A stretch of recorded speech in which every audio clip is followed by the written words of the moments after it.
Gente amada do meu coração, a paz. Que bom que vocês estão aí. Quem entrou não pode sair. Quem sair vai ter dor de barriga ungida. Tô brincando, tá? Brincadeira. Vamos lá, não quero perder tempo porque tem bastante leitura para fazer. Meu salmo preferido é um dos textos bíblicos que eu mais gosto de ouvir. Sou católica, mas te adotei como pastor. Que divertido.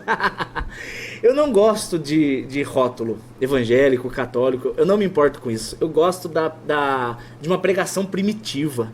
Eu gosto de ir na raiz, eu gosto de ir na doutrina dos apóstolos, eu gosto de ir na escritura. Então o que eu vou falar é perfeito para qualquer pessoa, seja católico ou evangélico. Porque eu não vou falar dos extras, eu não vou falar de tradição e sacramentos e dogmas, tanto católico quanto evangélico, eu não vou falar disso, isso não me interessa.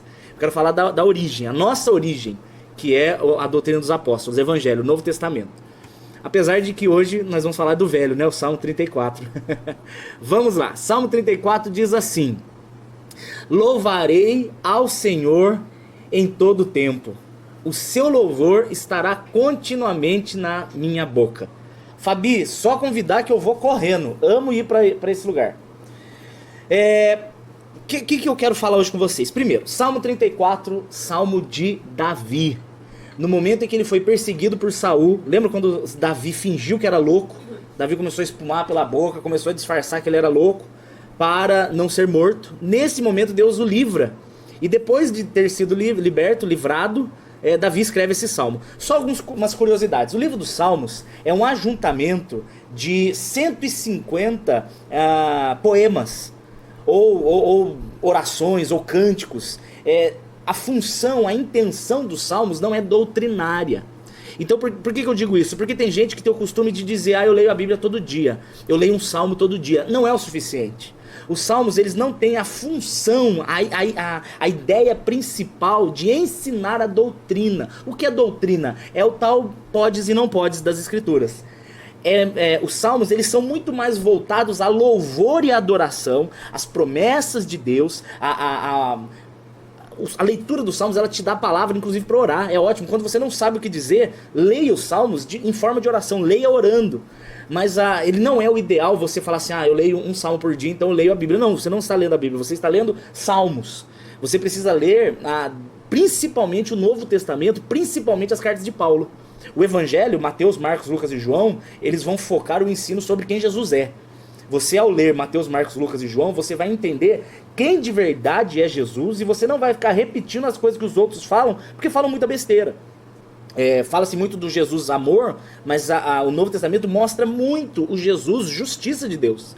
O Jesus que não suporta o pecado, o Jesus que diz: vá, mas não peques mais. Esse Jesus você só vai ver nas escrituras. Você vai ver pouca gente pregando esse Jesus porque não é atrativo. Tá entendendo? Então isso, o Evangelho. Depois as cartas de Paulo, as cartas de Pedro, elas são muito educacionais. Você lê, por exemplo, a carta de Romanos, você vai entender o que é salvação. O plano de salvação no livro de Romanos é fantástico. Se você quiser ler como que se porta como igreja, leia o livro de Atos. Veja o que é a igreja primitiva, vê como é que os apóstolos faziam e como é que eu ajo dentro da igreja. 1 Coríntios, o livro de 1 Coríntios é fantástico para te ensinar. Se você quiser saber sobre a divindade de Jesus, leia o livro de Filipenses. Se você quiser saber como é que você luta contra as armas do diabo, leia o livro de Efésios. Se você quiser saber, por exemplo, sobre usos e costumes, Colossenses, principalmente o capítulo 2. Então você vai ver que são livros educacionais, eles te instruem a doutrina cristã. Mas os salmos diferentes. O salmo é para te levar a adorar a Deus. Os salmos são para te levar a louvar a Deus. A palavra salmo vem do hebraico halel, e halel significa louvor.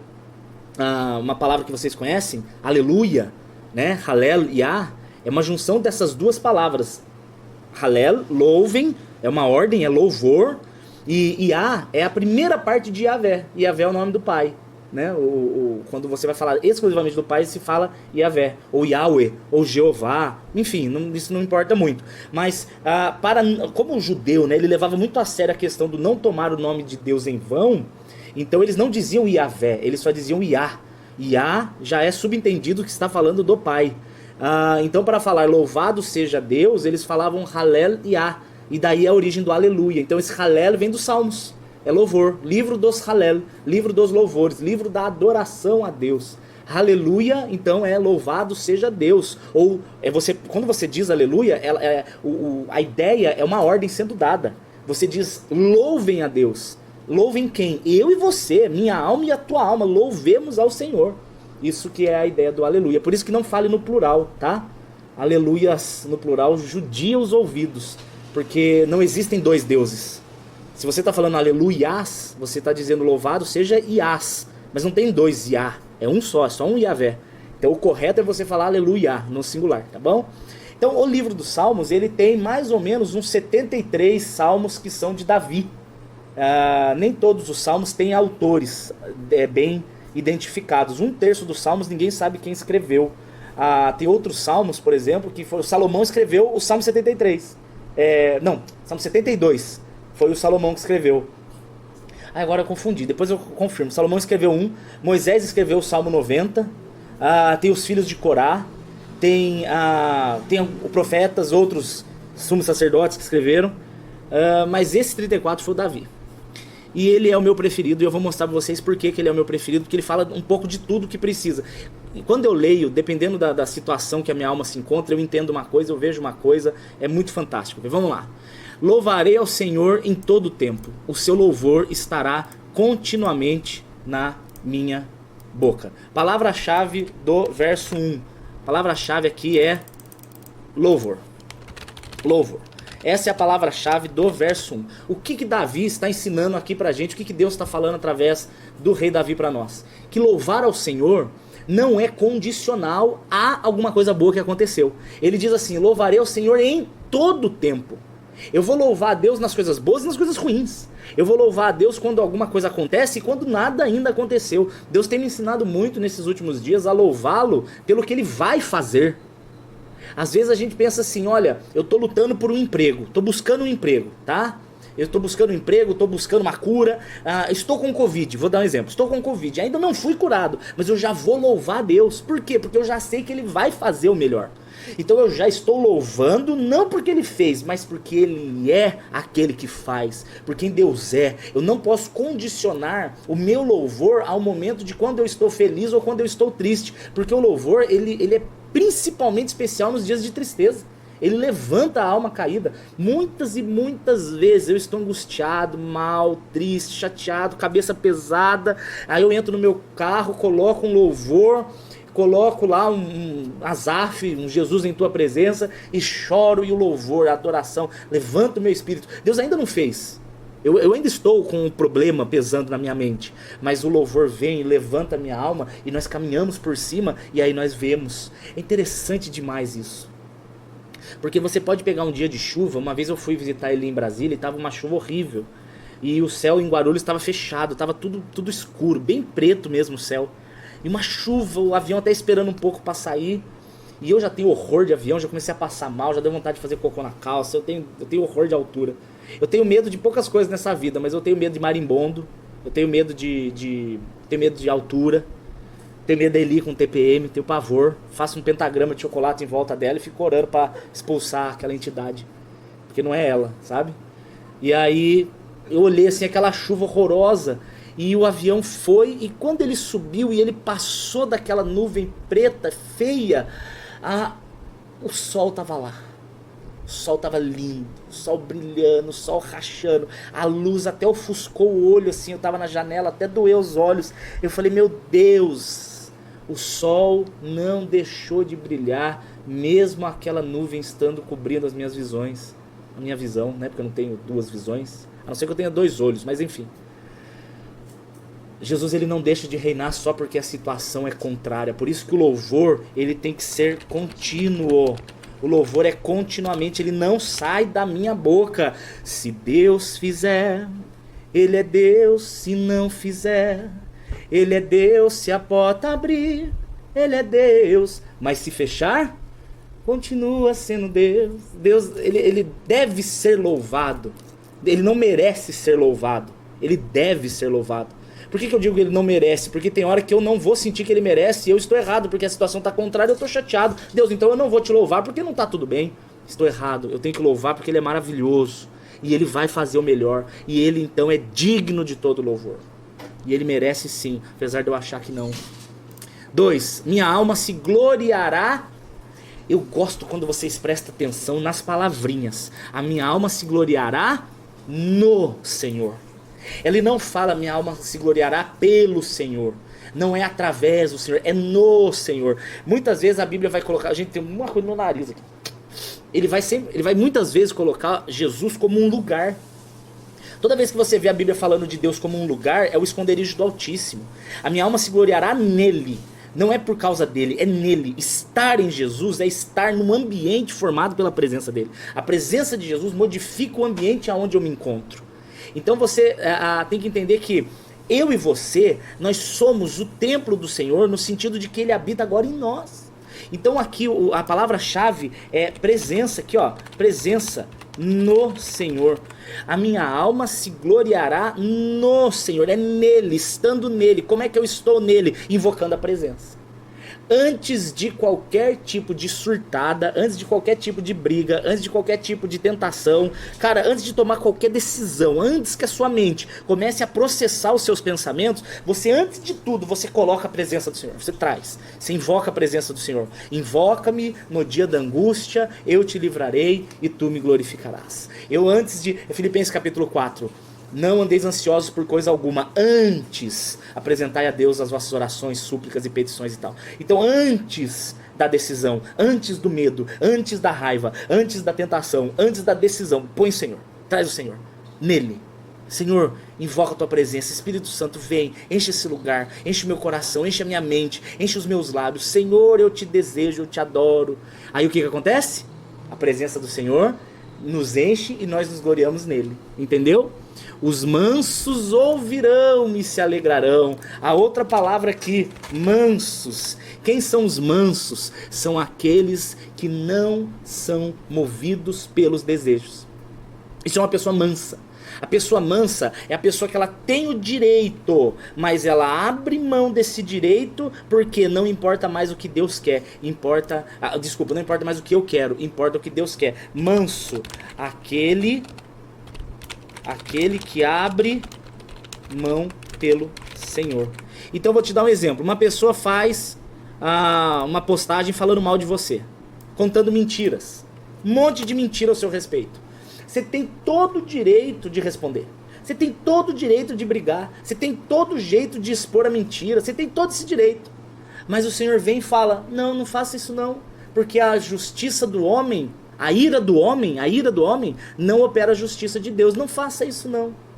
Você tem todo o direito, você é jovem, você é bonito, você é bonita, você é saudável, você pode sair, pegar todos, beijar na boca, curtir bastante, mas aí o que acontece? Você fala, não, eu até posso, eu até tenho esse direito, mas a partir do momento em que a minha vida foi entregue a Deus, não é só a minha vida espiritual, o meu corpo é dele também.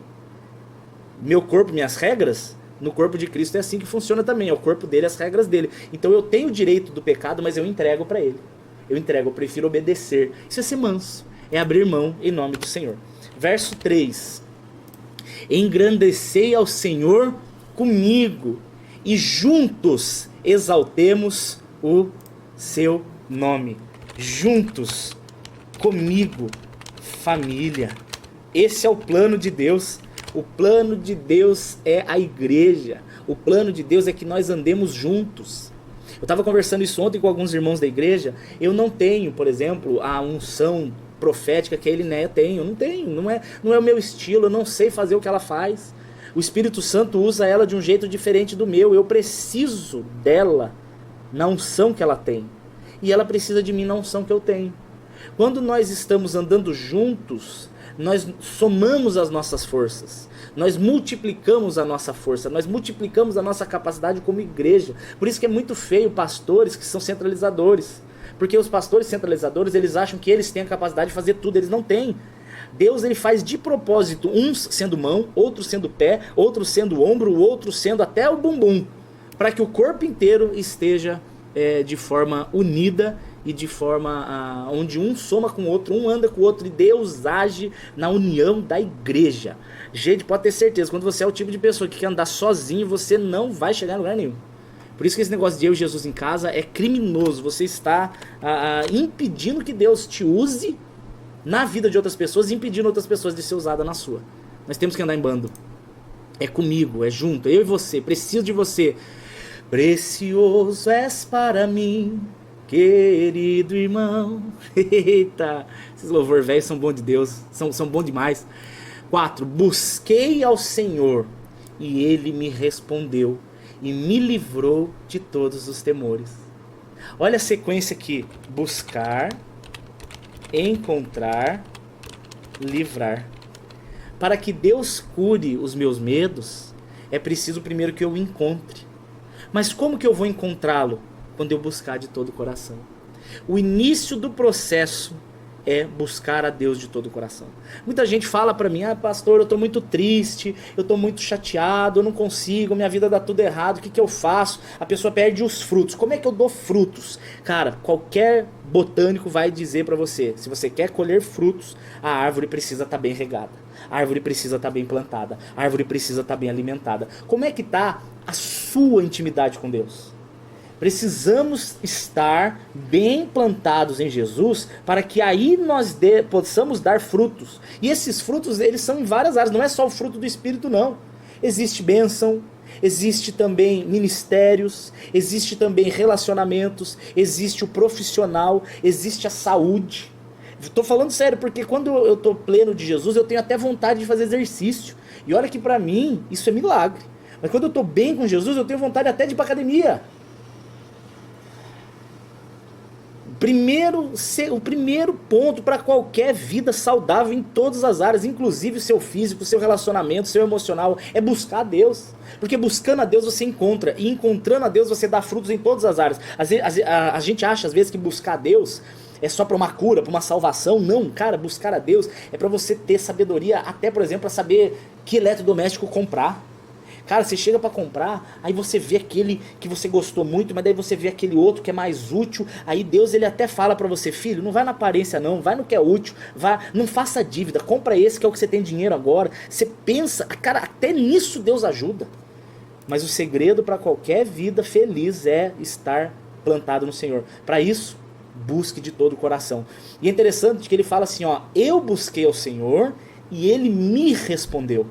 Eu não busquei o pastor para buscar a Jesus por mim. Eu não busquei um profeta para o profeta buscar a Deus por mim e Deus ia responder ele e ele ia me responder. Eu busquei direto.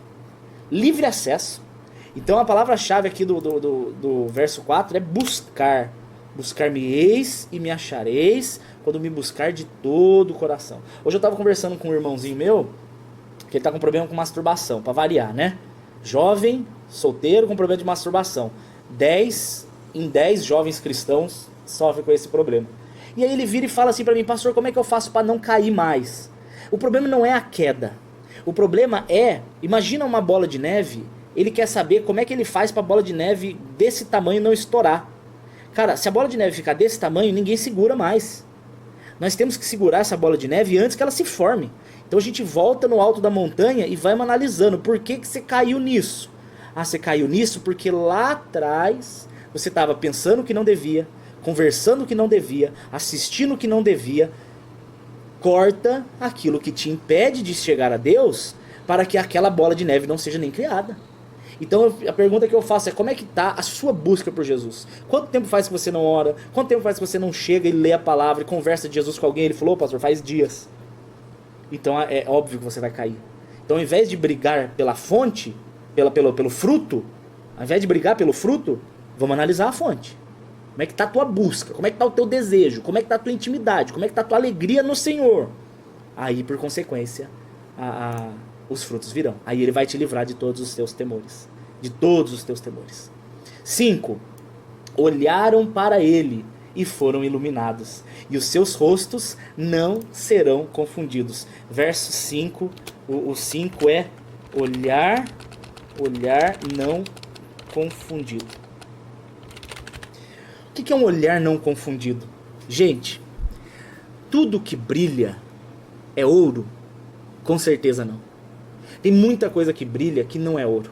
Tem muita coisa que tem glamour, que tem aparência, que tem uma essência ali que você olha e você fala, meu Deus, isso é lindo, isso é bom, isso é agradável, e não é de Deus. A Bíblia diz que Satanás se disfarça até de anjo de luz. Hoje a internet está abarrotada de falsos profetas travestidos de pastores. Seja homem ou seja mulher. Como é que você vai fazer para você não ser confundido? Você vai pegar e colocar na sua frente um óculos chamado doutrina, chamado evangelho, chamado Bíblia. E você tem que olhar através dessa luz revelada pelo evangelho. É interessante que Jesus ele se diz várias vezes como sendo a luz, porque se você pegar o Salmo 119, ele vai falar assim: luz para o meu caminho é a sua palavra. A palavra de Deus ela traz luz para que eu caminhe no caminho certo. Senão eu vou ser enganado por visões, eu vou ser enganado por profecias, eu vou ser enganado por sinais, eu vou ser enganado por promessas falsas, eu vou ser enganado por aparências de santidade que não são. Então o olhar para ele, antes de você olhar para mim, teve um cara, um amigo querido, chamado de Fábio, ele virou e falou assim para mim: Dani, nossa, tudo que você fala vem de Deus. Cara, não é verdade. Eu posso mandar mal, eu posso errar. Você não tem que olhar para Dani para não ser confundido. Você tem que olhar para Jesus para não ser confundido. E aí você vai ver o que Jesus diz, o que os profetas dizem, o que os apóstolos dizem, o que o evangelho diz, o que a Bíblia diz. Aí você não tem como ser confundido. Porque é interessante, aqui eu quero falar um pouco sobre as vozes. Existem muitas vozes no mundo. Existem muitas e muitas vozes. Existem vozes que vêm de pessoas até que te amam, mas não são vozes saudáveis. Eu vejo, por exemplo, pessoas que, quando elas vão me falar, por exemplo, para tomar conta sobre a questão do corona, tem que tomar conta, tem que tomar cuidado, mas tem pessoas que me amam, só que elas são tão desesperadas que elas me trazem aflição. Para elas, o vírus vai passar por debaixo da porta e vai me matar, e aquela pessoa, mesmo me amando, ela traz uma voz de desespero que não me faz bem, velho. Eu escolhi desligar a Rede Globo da minha casa, eu não assisto o Globo faz muitos anos, e essa voz não me fazia bem. Existem vozes que você tem que cortar, que não vale a pena você ver, não vale a pena você ouvir. Ouça a voz que vem do Senhor, a voz que te traz ânimo, a voz que te traz esperança, a voz que te traz vida, a voz que te traz vontade de vencer. Às vezes a gente está rodeado de pessoas que você não percebe, mas tudo que você vai falar para a pessoa ela traz desânimo. Não vai dar certo. Não, isso aí vai dar errado. Mas cara, tudo da pessoa é para baixo, tudo da pessoa, e você não percebe que você conviver com esse tipo de gente vai te sugando emocional. Então você tem que estar com pessoas que não que sejam otimistas, ingênuos. Eu não estou falando de um otimismo ingênuo, mas eu estou falando de esperança viva que está em Jesus. Em nome de Jesus vai dar certo. Em nome do Senhor Jesus haverá um fim bom. Deus está no controle, Deus é contigo. Deus fará o que lhe apraz, Deus cumprirá a sua vontade, Deus fará o seu desejo. E cara, ouvir esse tipo de coisa, profetizar esse tipo de coisa, andar e ouvir pessoas que falam esse tipo de coisa, é vida. E aí você deixa de ser confundido. Verso 6, vamos lá. Clamou este pobre, e o Senhor o ouviu, e o salvou das suas angústias. Que Deus maravilhoso é este, ó. Clamou. Quem clamou? O pobre. O que é um pobre aqui? De dinheiro? Não. Pobre de espírito. O que é um pobre de espírito? Como Jesus diz em Mateus no capítulo 5. O pobre de espírito é aquele que ele tem menos espírito humano nele e ele tem mais espírito de Deus. A pessoa rica de espírito é aquela pessoa que se acha. É a pessoa chamada de soberba. O pobre de espírito é o humilde. Esse espírito que ele está falando aqui não é Espírito Santo. Ele está falando espírito humano. Então veja bem, quando eu sou pobre do meu espírito, quer dizer que eu sou rico de Deus. Eu gosto de uma frase que o Dani Girardi uma vez falou para mim, o Dani do Dani ao quadrado. Ele fala assim, que o coração do homem, ele tem uma cruz e um trono. Alguém tem que escolher, você tem que escolher aonde você vai. Você vai para a cruz ou você vai para o trono? Porque se você escolher a cruz, você escolheu morrer, aí Jesus está no trono. Mas se você escolher o trono, aí você coloca Jesus na cruz, aí Jesus está morto. Mas Jesus não está na cruz, Jesus ele ressuscitou, ele está no trono, quem tem que ir para a cruz sou eu. Se você escolhe o trono do seu coração, você deixa Jesus na cruz. Se você escolhe a cruz do teu coração, você deixa Jesus no trono. No sentido de que, se eu escolher as minhas vontades, eu me coloco no trono. Se eu escolher os meus desejos, eu me coloco no trono. Mas quando eu escolho a vontade de Deus na minha vida, eu coloco Jesus no trono e eu vou para a cruz. Isso é ser pobre de espírito. É escolher obedecer além das próprias vontades. Então o pobre de espírito é aquele que tem pouco de si e muito do Espírito Santo de Deus. Porque esse espírito aqui é do espírito humano. Então, qual é o sinônimo de uma pessoa pobre de espírito? Uma pessoa humilde. E qual que é o sinônimo de uma pessoa rica de espírito? É uma pessoa soberba, uma pessoa que se acha, uma pessoa que é muito eu que importa, eu, não sou eu. O que importa é o Senhor Jesus. Então, quando um pobre de espírito clama, quando uma pessoa humilde clama, como uma pessoa que obedece a Deus clama, o Senhor ouve. O Senhor ouve, Ele não ouve o soberbo. Se você ler 1 Pedro capítulo 5, diz que Ele rejeita os soberbos. Então você não pode ser uma pessoa que se acha. Você tem que ser uma pessoa que tudo o que você tem, você dá graças a Deus. Em tudo que você tem, você dá graças a Deus. Dani, qual é seu ministério? Eu sou da Igreja Batista Paraíso e da Comunidade Cristã de Taubaté. São duas igrejas que eu amo demais. São duas igrejas muito parecidas. O pastor Itamar e o pastor Eros. Amo demais, são minha família. Eu estou servindo hoje na Igreja Batista Paraíso, mas eu sempre fui da comunidade. Eu sou dos dois, amo demais. A comunidade cristã que hoje é conhecida como Igreja do Evangelho Simples. Aqui em Taubaté. Se você pesquisar, você vai ver os dois. O anjo do Senhor. Aqui eu quero gastar alguns minutinhos. O anjo do Senhor acampa ao redor dos que o temem e os livra. A palavra aqui, anjo do Senhor, a tradução aqui em hebraico é Malak, Yavé. Ela está muito mais ligada a uma função do que a uma pessoa, tá? É o enviado de Deus, o mensageiro de Deus. Só uma curiosidade que eu vou fazer um ao vivo mais para frente. Os anjos caídos não são os demônios, tá? Os demônios são os espíritos imundos dos nefilins, que foram destruídos pouco antes do dilúvio. A gente vai falar disso depois. Nem adianta perguntar isso agora, porque eu não vou gastar muito tempo com isso. Mas os anjos de Deus são seres criados, eles têm corpo, tá? Porque os demônios, por exemplo, precisam possuir corpo. Os anjos não possuem corpo, os anjos têm corpo. E eles são seres criados para servir em função daqueles que hão de herdar a salvação. Isso está no capítulo 1 de Hebreus. Deus criou os anjos para dar ordens aos anjos, para os anjos livrarem os filhos de Deus. Livrar que jeito? De várias maneiras. Deixa eu te falar uma coisa. Você só está de pé hoje, e eu só estou de pé hoje, porque centenas de vezes anjos foram enviados por Deus para livrar você e eu de situações que nós nem vimos, porque foram guerras espirituais. Satanás levantou seus demônios para nos atacar e nos destruir, e Deus enviou os seus anjos, e os anjos livraram a nossa alma, amando de Deus, de destruições, e nós nem soubemos disso. Aqui é uma prova disso. O anjo do Senhor acampa ao redor dos que o temem. A minha pergunta é, você vê esse anjo? Você consegue ver? Se eu olhar aqui agora na minha casa, eu não estou vendo, mas eu tenho certeza absoluta, tem anjos aqui, anjos ouvindo a pregação do Evangelho. A Bíblia diz que os anjos anelam. Anelar está muito mais levado a desejam. Os anjos gostam de ouvir a pregação do Evangelho. Quando nós estamos falando de Deus, quando a igreja está junta, quando está tendo louvor, os anjos estão ali. Muitas vezes não amando de Deus, mas muitas vezes por prazer.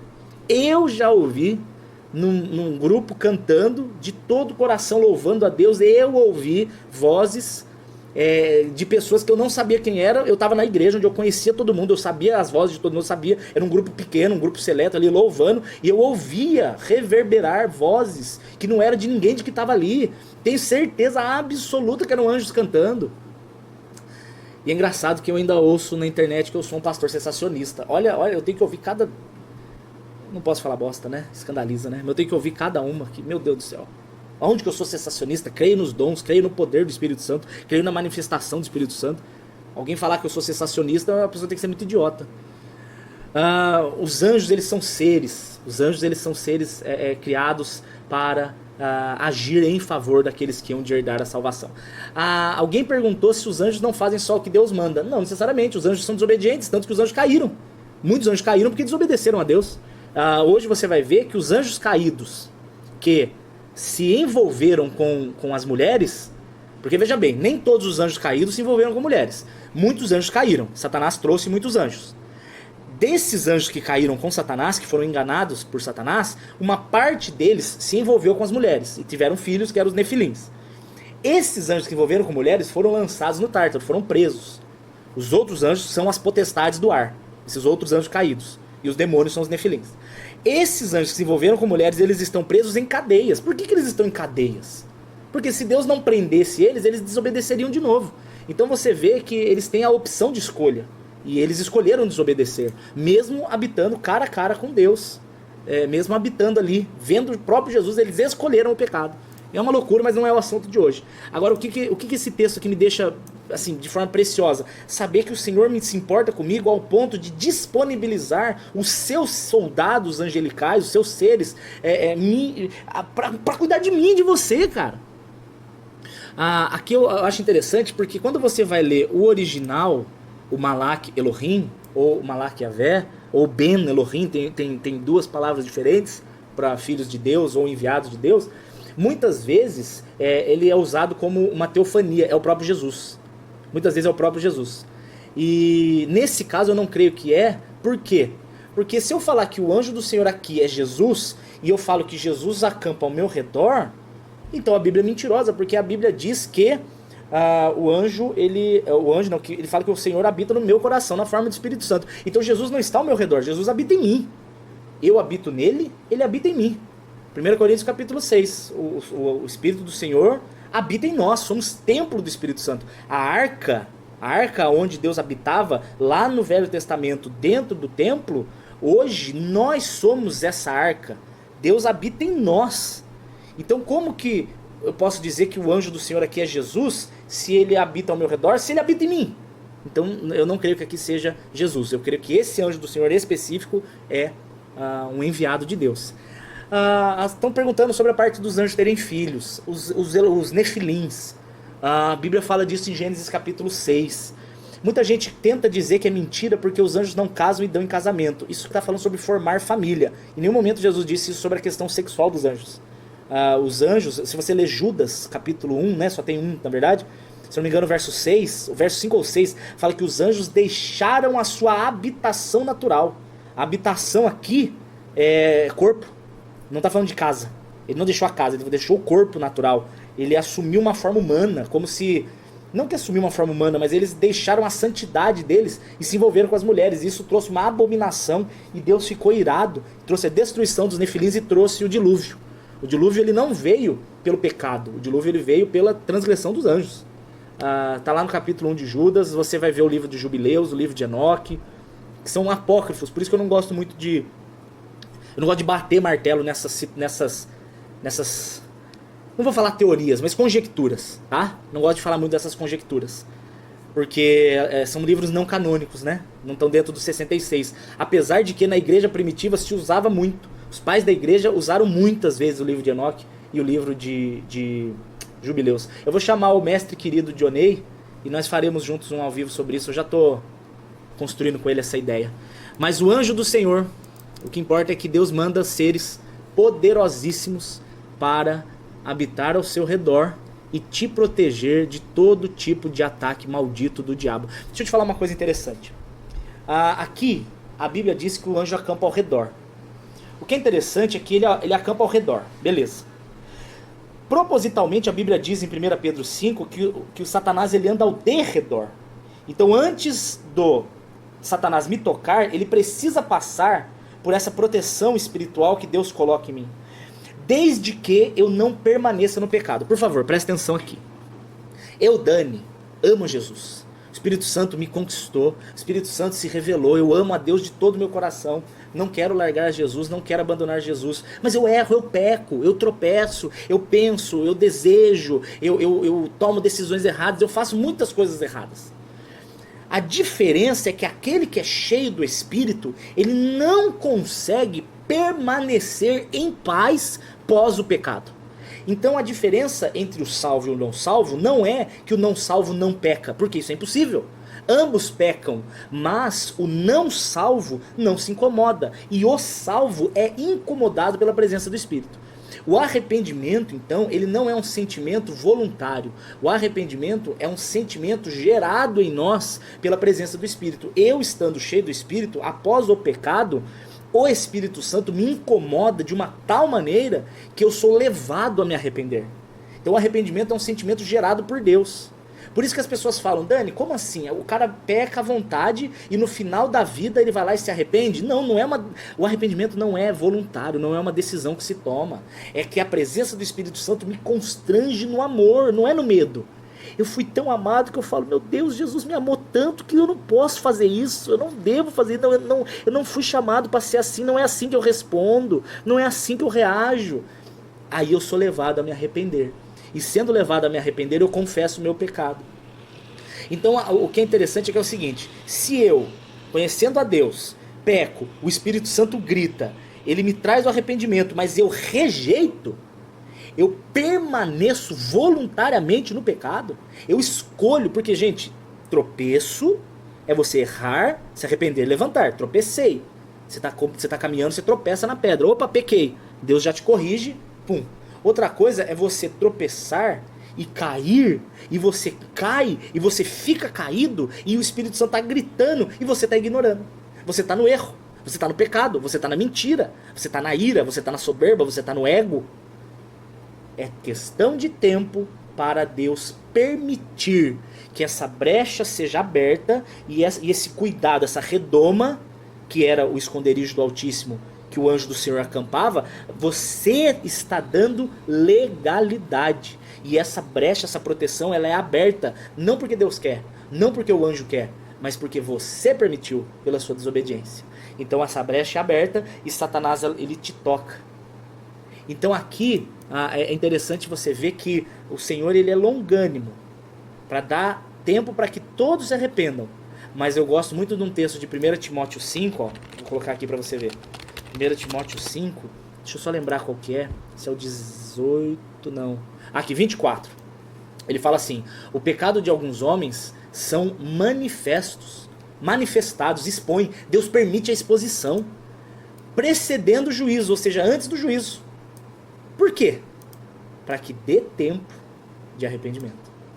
Então, as pessoas que permanecem na mentira, Deus vai expor, Deus vai envergonhar, porque o Espírito Santo gritou, não é assim, a pessoa ignorou, não é assim, a pessoa ignorou, não é assim, a pessoa ignorou, a brecha é aberta, Satanás vem e pá, e ele regaça, e Deus deixa, e Deus muitas vezes, ele faz Satanás tocar, como foi no caso de Jó.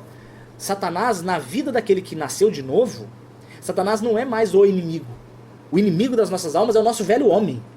Satanás, ele é vencido na vida do que crê. Jesus venceu Satanás na cruz, mas o meu velho homem, quando ele domina a minha alma, ao invés do espírito, né, o velho homem também conhecido como carne, a natureza caída, né, apesar do velho homem ter sido morto na cruz, a natureza terrena continua. E aí fica aqui perturbando, e se você dá ouvidos, aí Deus pode usar até Satanás, pegar e falar, Satanás, ei, vem cá, ó, toca na vida dele lá, regaça ele, para que ele venha se arrepender e volte para os meus caminhos. Satanás passa a ser instrumento de Deus. Isso é muito louco. Verso 8. Provem e vejam que o Senhor é bom. Então a palavra-chave do verso 7 é anjo ao redor. Só para ter uma palavra-chave, né? 8. O Dionísio tá aí. Anjos que pecaram, 2 Pedro 2. É óbvio, os anjos que foram lançados na prisão. Alguém perguntou se anjo peca? Claro que peca. Beijo pra você, mestre. Te amo. Volta aqui pro verso 8. Provai e vede que o Senhor é bom, e feliz é o homem que nele confia. Gente, esse provar não é colocar Deus na parede. Não é isso. Uma vez eu assisti uma pregação de um pastor, não vou falar o nome da igreja dele, mas é uma igreja que tem todo o universo. Ela tem todo o universo. E ele chegou e falou assim, você vai dizimar e eu falo pra você, você coloca Deus na parede, ele é obrigado a te recompensar. Porque ele manda provar ele. E ele cita o Malaquias 3:10. Fala, cale a boca, que besteira. Este provar é no sentido de sentir o gosto. É no sentido de provar a doçura, é no sentido de saborear. Deleita-te no Senhor e Ele concederá os desejos do teu coração. A ideia aqui não é colocar Deus na parede, mas é você viver o que Ele promete, e aí você vai experimentar como Ele é bom e como feliz é o homem que confia nele. O provar aqui é no sentido de você tomar posse das promessas pela fé. Você vai pegar, você vai ler um texto, você vai ver a promessa de Deus, e você vai pegar aquela promessa e você falar assim: Senhor, em nome de Jesus, isso é para minha vida, eu creio nisso. E você pega para você e você toma posse disso, e você vai provar como é bom o homem que confia nas palavras de Deus. Você vai ter a experiência pessoal. Eu posso falar para você como Deus é bom. Por quê? Porque eu já precisei de consolo e o Espírito Santo me consolou. Eu posso dizer para você que eu já precisei de sustento e o Senhor levantou pessoas para abençoar. Eu posso dizer para você, essa semana mesmo, o Dionei tá aí, ele é prova. O mestre, o Dionei, eu estava muito triste por uma coisa que aconteceu essa semana, e eu precisava de um amigo orando por mim. Eu liguei para ele, falei: Dionei, ora por mim. E a gente orou ali, ele orou e ele foi falando, cara, e eu senti a paz que excede o entendimento. Na hora, a paz prometida lá em João capítulo 14, a paz que o mundo não entende, ou o João 16 também fala sobre a paz sobrenatural. Eu vivi na prática. Então eu sei que Deus consola, eu sei que Deus ele faz a gente provar como Ele é bom, e a gente sente o gosto. Porque uma coisa interessante, né? A Eli, ela faz um doce chamado banoffee, que é uma torta lá de banana com caramelo e chantilly, que eu vou falar a verdade pra vocês, apesar de eu ser gordo, baleia, saco de areia, eu não gosto de doce. Meu negócio é hambúrguer, Coca-Cola, bacon, x-bacon, churrasco. É isso que eu gosto, né? Amendoim, ovinho de amendoim, meu Deus do céu. Comida mexicana, comida japonesa. Rapaz, deu uma fome agora. Mas esse doce que ele, né, faz é a coisa mais gostosa doce que eu já comi na minha vida. É imbatível aquele doce. Eu posso descrever pra você como é que é. Olha, uma camada de chantilly, canela em cima, um monte de mousse lá de banana e uma crosta de caramelo crocante. Você pode até imaginar, deve ser bom pra caceta, hein? Mas você só vai saber se você provar. Então tem coisas que a pessoa conhece por letra. E tem as pessoas que conhecem a letra e vivem a experiência. Aí você vai além da letra. Você tem a experiência e a vivência debaixo da autoridade que te foi dada. Não só pela escritura, mas pela experiência. E agora eu vou te dizer uma coisa triste. As experiências com Deus, 90% das vezes, elas são debaixo de dor, viu? Debaixo de deserto, debaixo de aflição, debaixo de perseguição. Eu gosto muito de uma frase do Dr. Augusto Cury, quando ele diz assim que na hora da alegria, a voz de Deus é um sussurro, mas na hora da dor, a voz de Deus é um grito. É um grito, Deus grita, porque você não tem para onde ir, você não tem socorro. Por isso que na hora da angústia, ele é o socorro bem presente. Porque na hora da festa, você nem lembra que ele existe. Mas na hora da angústia, ele é tudo que a gente tem. E aí a gente vai ver que ele é tudo que a gente precisa. E a gente vai ver que ele é o sustento, ele é a saída, ele é o carinho, ele é o amor, ele é o ânimo, ele é a alegria, ele é a esperança, ele é a força, ele é o levantar do caído. Isso é provar. Provar. Sentir o gosto na própria vida. Experiência. Ai, ai, ai. 9. Jesus. Bem que ele, né, falou que não ia dar tempo. Vou fazer até quando der, né? Vamos falando aí. Quantas pessoas tem pra falar nisso? Eu não sei. 200? Vocês estão às 10h50, tem 200. Nossa, tem 120 no Instagram. Quanta gente, velho. Rapaz, vamos aguentar. Gente, vamos até ela terminar. Que seja, que deu 1h30, não tem problema, pode ser. Quem precisar parar, perdão. Mas aí eu pauso não. Eu edito e posto no YouTube, tá bom? Eu vou fazer até o fim, então. Eu vou terminar o salmo hoje. Então tá bom, então vamos. A Eliné grita.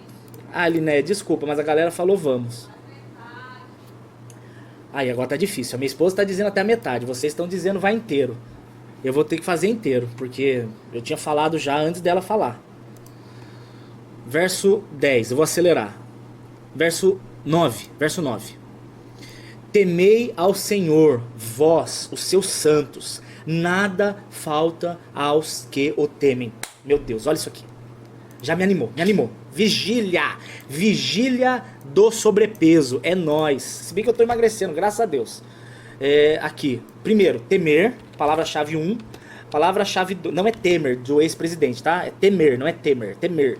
Santos, palavra 2. E falta, palavra 3. Primeiro, o que é temer? Temer não é medo. Temer é reverência. Temer a Deus significa eu sei com quem eu estou lidando. Eu sei de quem eu estou falando. Eu sei que na santidade ele é certo, ele é sério. E eu sei que na alegria ele é festivo. Não é um Deus que eu trato com brincadeiras e não é um Deus que eu tenho medo do castigo. Na hora de brincar, ele brinca comigo. Na hora de me corrigir, ele me corrige. Na hora de me ensinar, ele me ensina. Na hora de me instruir, ele me instrui. Na hora de me consolar, ele me consola. Eu sei com quem eu estou lidando. Tem pessoas que não sabem com quem elas estão lidando e elas tratam Deus como sendo um ditador. Sabe aonde que vem o erro aí? Muitas vezes o seu erro no tratamento com Deus, ele pode ter duas raízes. A primeira, uma igreja onde o seu pastor te passou essa visão. E segundo, você identifica a Deus dependendo do tratamento que o seu pai teve com você. Então pessoas que têm um pai que mimou, elas têm a tendência a querer que Deus seja aqueles que diga sim para tudo que elas pedem. E quando Deus diz um não, elas têm a tendência a sair da igreja. Ah, Deus não fez o que eu queria, Ele não me ouve. Deus não te ouve só quando Ele faz o que você quer. Ele sempre te ouve, mas Ele responde do jeito que Ele quiser. Então, na verdade, eu não tenho um Deus que é o meu pai terreno. O meu pai Jorge, ele é fantástico, um pai muito querido, muito amoroso, mas eu não posso usar o tratamento que o meu pai Jorge tem comigo para achar que Deus é assim. Pessoas que têm um pai, entre aspas, militar, um pai muito rígido, eles têm uma dificuldade quando eles pecam. Eu já cuidei de ovelhinhas no grupo de jovens que eram filhos de militar. Cara, eles tinham um problema sério quando eles erravam e pecavam, eles não conseguiam se perdoar.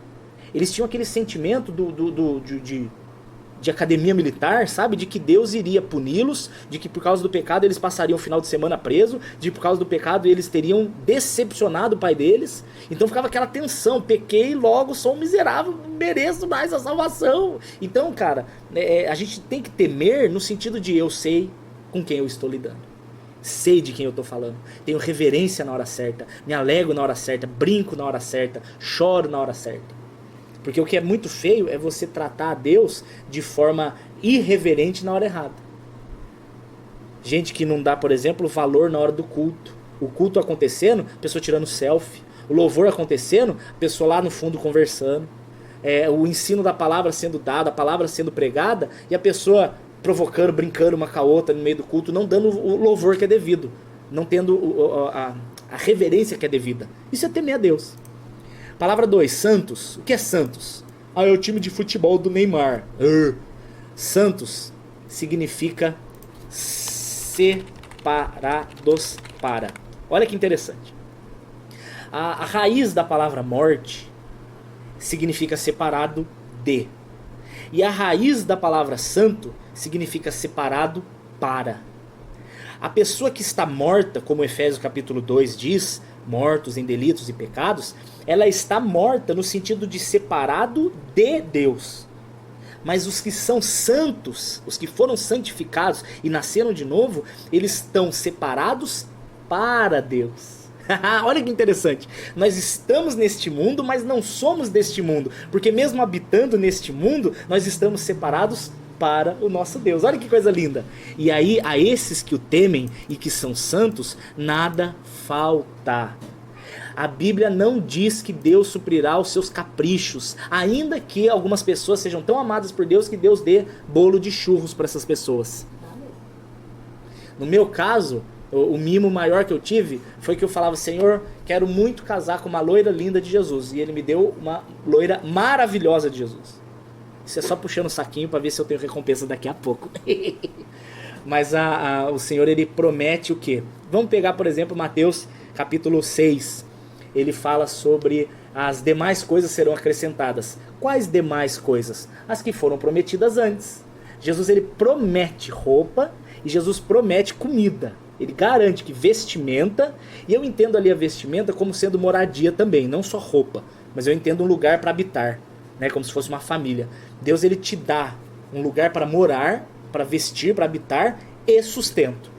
Essas promessas ele garante, isso é garantido, que aquele que permanece em Jesus terá o necessário satisfeito. Nada falta aos que o temem. Por isso que no verso 10, a palavra-chave aqui, ó, os filhos dos leões necessitam e sofrem fome. Mas aqueles que buscam a Deus, ele diz a aqueles, veja a crase que está aqui, a aqueles, para aqueles que buscam ao Senhor, bem nenhum faltará. Cara, que legal. Vamos lá. Os filhos dos leões. Por que ele bota leão? Porque leão é um sinônimo de força. Então ele está falando assim, ó, nem os bichos mais fortes, que são os leões, conseguem satisfazer todas as necessidades dos seus leõezinhos.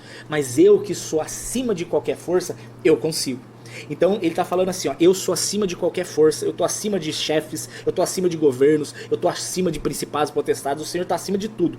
Eu posso satisfazer as necessidades daqueles que me buscam.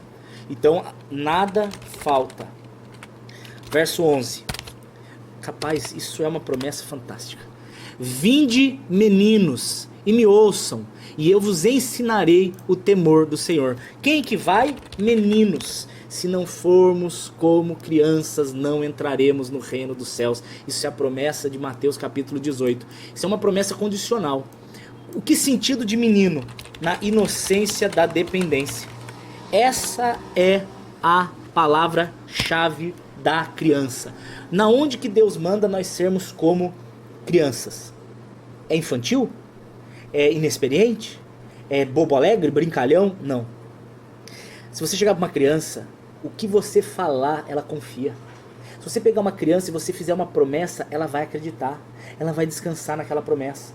Se você chegar para uma criança e falar assim, olha, amanhã virão discos voadores, trazendo vacas verdes, trazendo grama em forma de ouro para te dar de presente, a criança vai falar, meu Deus! Ela não vai querer ficar questionando, duvidando. Outra coisa interessante da criança, eu me lembro, por exemplo, quando eu saía para brincar, né, eu não me preocupava com o almoço. Eu saía pra brincar, ia jogar videogame, ia jogar bola, ia no sítio pescar, pinar pipa. E aí o que acontece?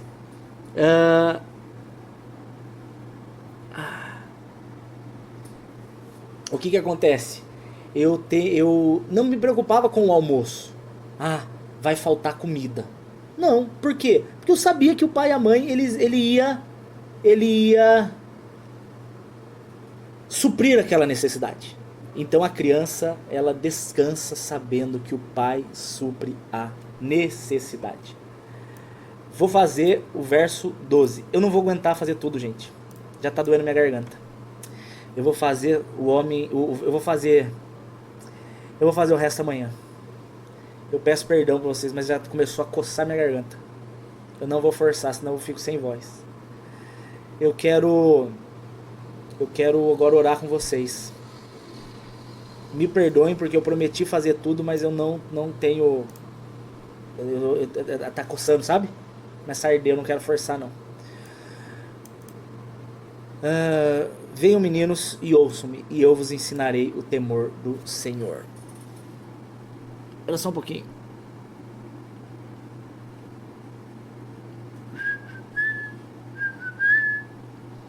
Pronto.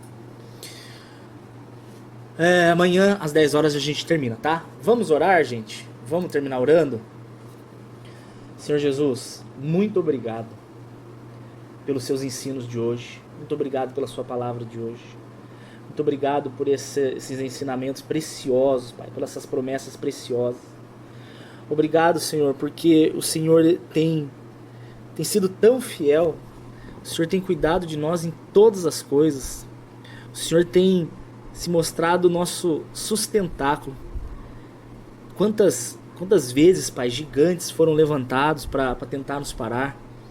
Quantas vezes inimigos foram levantados. Quantas vezes situações contrárias quase nos abateram. E o Senhor, com todo amor, com todo cuidado, sempre nos faz vencer, sempre nos levanta, sempre nos fortalece, sempre, Senhor. Estamos de pé até hoje, porque todos os gigantes tombaram. E o Senhor não muda.